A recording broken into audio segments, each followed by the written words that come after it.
নবাব নেওয়াজের প্রেরিত গোমাংস পুষ্প পরিণত। তো একটা গাছ কতদিন বাঁচতে পারে? 100 বছর, 200 বছর, 300 বছর? মানে 1609 সালে বৃন্দাবন থেকে রাধা মাধব এখানে আসেন। মুসলমানরা সাংঘাতিক ভাবে রাধা মাধবকে মানে এবং জানে, এবং রাধা মাধবের কাছে আসে। আমাদের যে উৎসবগুলোতে বিশেষ একটা পার্সেন্টেজ, মানে বেশিরভাগই মুসলমানদের পার্টিসিপেট। তারা অংশগ্রহণ করে, তারা বিভিন্ন রকম ভোগ চড়ায়, তারা বাতাসা ছিটায়, তারা মানত করে। এটা গতানুগতিক ভাবে হয়েই আসছে, দেখে আসছে। এই গাছ নাকি প্রায় 450 বছর প্রাচীন, এখনো বিরাজমান। লালবাগ শ্রীপাঠ কুমারপাড়া থেকে আমি দিবাকর এবং আমার সঙ্গে অজয়। আর আজকে আমরা চলে এসেছি 415 বছর প্রাচীন রাধা মাধব মন্দিরের ইতিহাস আপনাদের কাছে জানাতে, এবং এখানকার সম্পূর্ণ ইতিহাস জেনে আশা করি আপনাদের ভালো লাগবে। তাই ভিডিওটি সম্পূর্ণ দেখবেন এবং আমাদের সঙ্গে থাকবেন।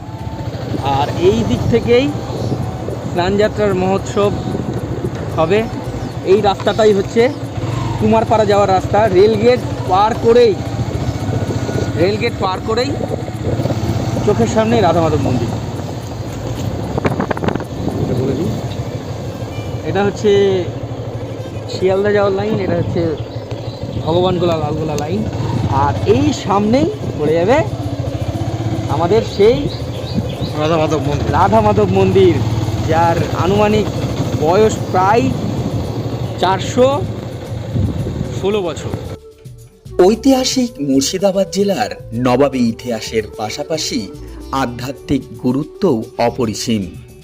জেলার আনাচে কানাচে ছড়িয়ে ছিটিয়ে রয়েছে নবাবী আমলের পূর্বেরও অনেক আধ্যাত্মিক ঐতিহ্য।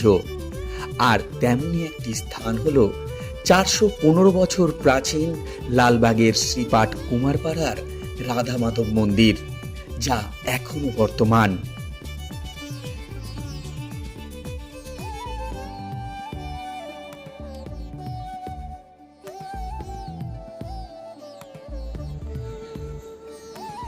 আশ্চর্যের বিষয় হলো রাধা মাধবের এখানে আসারই কথা ছিল না, তার গন্তব্যস্থল ছিল গৌড়মণ্ডলে।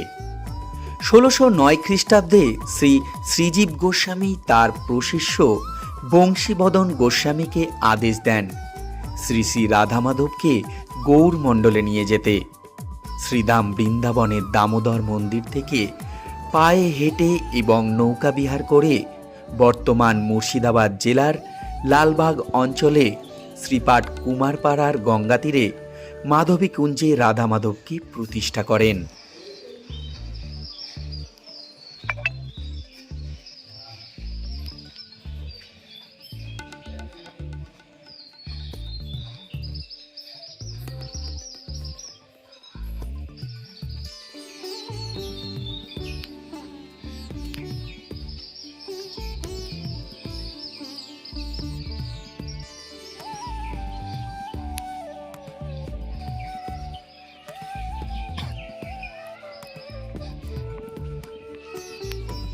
বছর প্রাচীন এই মুর্শিদাবাদে 415 বছর প্রাচীন লালবাগ শ্রীপাঠ কুমারপাড়ার এই রাধা মাধব মন্দির।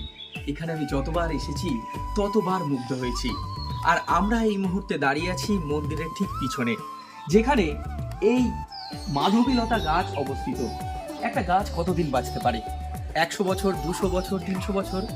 কিন্তু বর্তমান সেবায়েতের কাছে আমরা জানতে পেরেছি এই গাছ নাকি প্রায় 450 বছর প্রাচীন, এখনো বিরাজমান। এবং এই সময়তেই কিন্তু এই মাধবীলতা গাছে ফুল ফোটে এবং সেই ফুল থেকে ফল হয়, সুগন্ধি ছড়িয়ে যায় আশেপাশে বিভিন্ন এলাকায়। আর এই জায়গা এত শান্ত শীতল, আপনার মনকে আরো শীতল করে তুলবে, এইটুকু আমরা নিশ্চিত।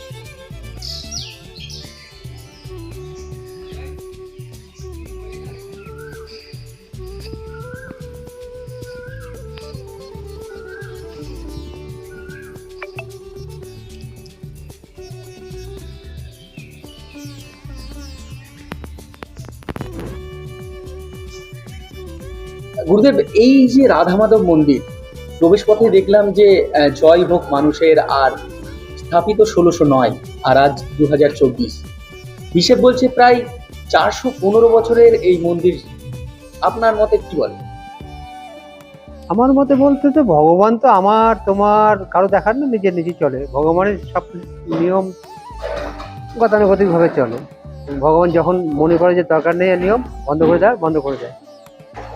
আমাদের রাধা মাধব খুবই গতানুগতিক, কেননা বৃন্দাবনের রাধা মাধব বৃন্দাবনের এত আনন্দঘন জায়গা ছেড়ে উনি যে এইখানে এসছেন শুধু আমাদের এই গৌরমণ্ডলবাসীকে মহাপ্রভুর যে এলাকা, মহাপ্রভুর যারা ভক্ত তাদেরকে কৃপা করার জন্য ভগবান এখানে এসছে। এই মন্দির আবির্ভাব বলতে কি, মানে 1609 সালে বৃন্দাবন থেকে রাধা মাধব এখানে আসেন। 1704 সালে মুর্শিদকুল খান নাম অনুসারে মুর্শিদাবাদ আমরা জেনে আসি। 1609 থেকে যে 2024 যেমন আগে ছিল এখন তেমনটাই আছে। অনেকে বলে যে এখানে সবাই তো আসে না, সবাই তো ভালো জায়গায় সবার যার দরকার, রাধা মাধবের কাছে সবার কাছ থাকে না। রাধা মাধব যাদের কৃপা করে তারাই আসে, এবং আসে না তা না, প্রচুর আসে অনেক। আমাদের যে উৎসবগুলো সামনে, যেমন দোলযাত্রা উৎসব, এই দোলযাত্রা উৎসব খুব সুন্দর অনুষ্ঠান, মানে বসন্ত উৎসব, রঙের উৎসব, রংবিহীন রং খেলার উৎসব।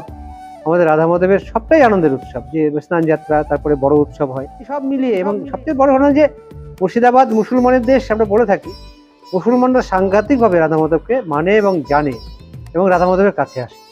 আমাদের যে উৎসবগুলোতে বিশেষ একটা পার্সেন্টেজ, মানে বেশিরভাগই মুসলমানদের পার্টিসিপেট, তারা অংশগ্রহণ করে, তারা বিভিন্ন রকম ভোগ চড়ায়, তারা বাতাসা ছিটায়, তারা মানত করে। এটা গতানুগতিকভাবে হয়েই আসছে। দেখে আমাদের সেবা যেমন 5 বার সেবা হয়, আমাদের ঘন্টা বাজে দুপুরবেলা যে আরতিটা হয়, সেই আরতি শব্দে নামাজের ব্যাঘাত শোনা যায়। তো ঘসিটি বেগম এটাকে প্রথমে নবাবকে বলে, নবাবের লোক পাঠায়, লোক এসে এটাকে বন্ধ করতে বলে। সেই সময় 3য় নম্বর সেবায় লক্ষ্মীনারায়ণ গোস্বামী, লক্ষ্মীনারায়ণ গোস্বামী সেবায় থাকাকালীন নবাব নামাজে প্রেরিত গোমাংস পুষ্প পরিণত। এটা কাহিনী, সবচেয়ে বড় কাহিনী রাধা মাধব 1609 থেকে 2024 গতানুগতিকভাবে সুন্দরভাবে অনেক মন্দির থেকে অনেক সুন্দর সেবা চলে আসছে। এখানকার প্রসাদের খুব মহিমা বা মাহাত্ম্য আছে, অনেকেই বলে যে এরকম প্রসাদ কোথাও পাই না। এবং আমাদের যে বাৎসরিক উৎসব স্নানযাত্রায় হাজার হাজার লোকের সমাবেশ ঘটে, এবং দোলযাত্রা, রাধাষ্টমী, জন্মাষ্টমী, এই ধরনের অনেক ছোটোখাটো অনেক অনুষ্ঠান আছে। এবং অনেক ভক্ত শিষ্য তাদের বিভিন্ন রকম পারিবারিক অনুষ্ঠান, জন্মদিন, অন্নপ্রাশন, তারপর পৈতে, বিয়ে, বাবা মায়ের দিবসী, বিভিন্ন রকম অনুষ্ঠান তারা করে থাকে এখানে। দীক্ষা প্রতিদিন মাঝে মাঝে দীক্ষা দেওয়া হয়। এই নিয়ে রাধা মাধব চলছে।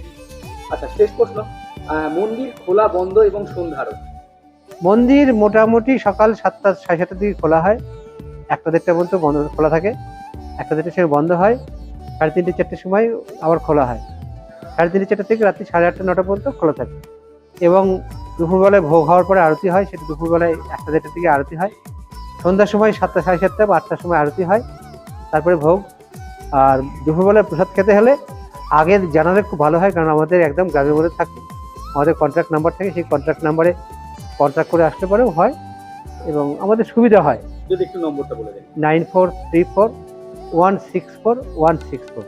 আবার বলছি, 9434164164। আর একটা নাম্বার আছে 9832719119। গুগলে সার্চ করলেও পাওয়া যাবে আমাদের রাধা মাধব বা আমাদের নাম্বার। সবাই আসবেন, ভালো থাকবেন। আচ্ছা, দোল উৎসব কখন থেকে শুরু হবে? দোল উৎসব সকাল 9, 9:30, 10টা থেকে আমাদের মেন অনুষ্ঠানটা শুরু হবে। প্রধান অনুষ্ঠানটা নাচ গান, মানে পাঠ কীর্তন সব মিলিয়ে, মানে একটা জমজমাট, একটা রংবিহীন রং খেলা। সবাই আসবেন, সবাইকে নিমন্ত্রণ থাকলো।